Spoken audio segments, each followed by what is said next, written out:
ذکر کیسے کیا جائے؟ عجیب بات ہے، جس کام کو کرنے کا حکم اتنی شدت سے دیا جا رہا ہے اسے ہم کبھی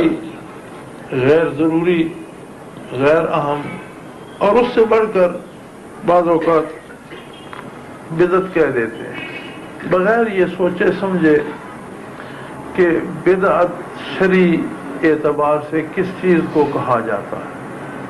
یہ بڑی سمجھنے کی بات ہے۔ لغت میں ہر نئے کام کو بدعت کہا ہے۔ بدعت ہوتا ہے کسی کام کو شروع کرنا۔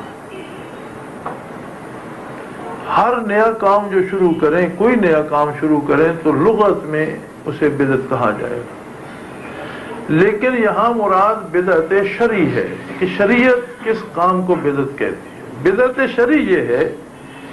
کہ ایک بات کو نبی علیہ الصلوۃ والسلام نے یا آپ کی سنت نے، آپ کے آثار نے ثواب قرار نہیں دیا، ہم اپنی طرف سے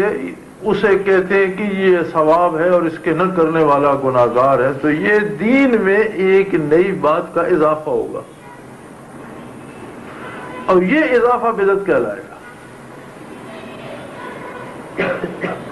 وگرنہ کوئی کام جو ممنوع نہیں ہے، اس کے کرنے کا حکم بھی نہیں ہے لیکن وہ منع بھی نہیں ہے، آپ وہ کام اس طرح سے کرتے ہیں کہ اس کام کے کرنے کی ضرورت ہے اور شرعی حدود کے اندر کرتے ہیں اور اسے دین کا جز نہیں سمجھتے، ایک ضرورت ہے، ایک طریقہ، اس طریقے سے کام ہو رہا تو وہ بدعت نہیں ہوگا۔ ذکر الہی کا حکم جب قرآن نے دیا تو اس میں دو عجیب باتیں، ایک تو اس کی تعداد نہیں رکھی، سب سے زیادہ ہر وقت کرو، کثرت سے کرو۔ دوسرا کوئی طریقہ متعین نہیں فرمایا دوسری عبادات کی طرح، فرمایا الذین یذکرون اللہ قیاما وقعودا وعلی جنوبہم، کوئی کھڑے ہو کر اللہ کرتا ہے، کوئی بیٹھا کر رہا ہے، کوئی لیٹا ہوا پلنگ پہ لیٹا ہوا رب رب کر رہا ہے، کرتا رہے، یعنی کسی طریقے سے بھی کوئی کرتا ہے۔ اس میں بات صرف ایک رہ جاتی ہے کہ ذکر کرنے کا کوئی طریقہ شرعی حدود سے متجاوز نہ ہو، یعنی ذکر کے بہانے پر یا ذکر کے نام پر آپ شرعی حدود کو نہیں توڑ سکتے، اس کے اندر کسی طریقے سے کرتے ہیں۔ ہاں، اگر ہم یہ کہیں کہ جس طریقے سے ہم ذکر کرتے ہیں یہی عین طریقہ ہے اور اگر کوئی اس طرح نہ کرے تو وہ گناہگار ہے، تو پھر یہ طریقہ بدعت ہو جائے گا۔ لیکن اگر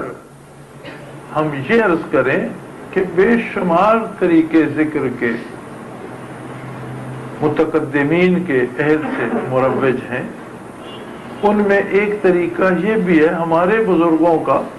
ہمارے مشائخ کا مجرب یہ ہے اور ہمیں اس طریقے سے زیادہ فائدہ ہوتا ہے۔ کوئی دوسرے طریقے سے کرنا چاہتا ہے، ماشاء اللہ وہ اس کا کام ہے، تو اس میں کوئی بدعت نہیں۔ بلکہ ہم نے تو اکثر یہ بھی عرض کیا ہے اعتراض کرنے والے دوستوں کو کہ آپ اس سے بہتر، اس سے زیادہ مفید، ذو اثر سلیقہ ہمیں بتا دیجئے، ہم وہ اختیار کر لیں گے۔ اس کا ہمارا تجربہ ہمارے بزرگوں سے چلا آ رہا ہے کہ کتنے لوگوں کی زندگیاں بدلیں، کتنے لوگ قلبوں سے اٹھ کر مساجد میں آئے، کتنے لوگ برائیاں چھوڑ کر اللہ کی یاد میں لگ گئے، کتنے لوگوں نے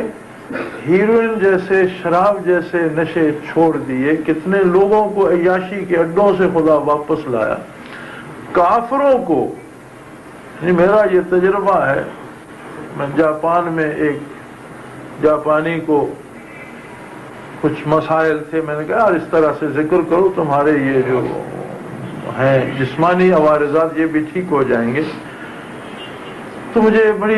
بڑا مجھے خوف محسوس ہوا کہ اللہ کی مخلوق ایسی ہے، اسے اللہ کا نام اس کی زبان سے نکالنا اس کے لیے ممکن نہیں ہو رہا،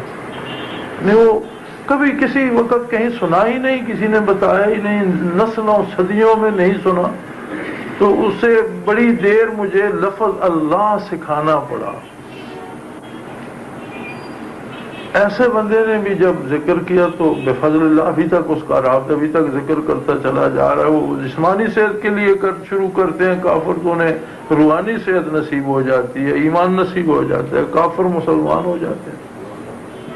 بدکار نیک ہو جاتے ہیں, عملی زندگی میں تبدیلی آ جاتی ہے, اور وہی مقصود ہے.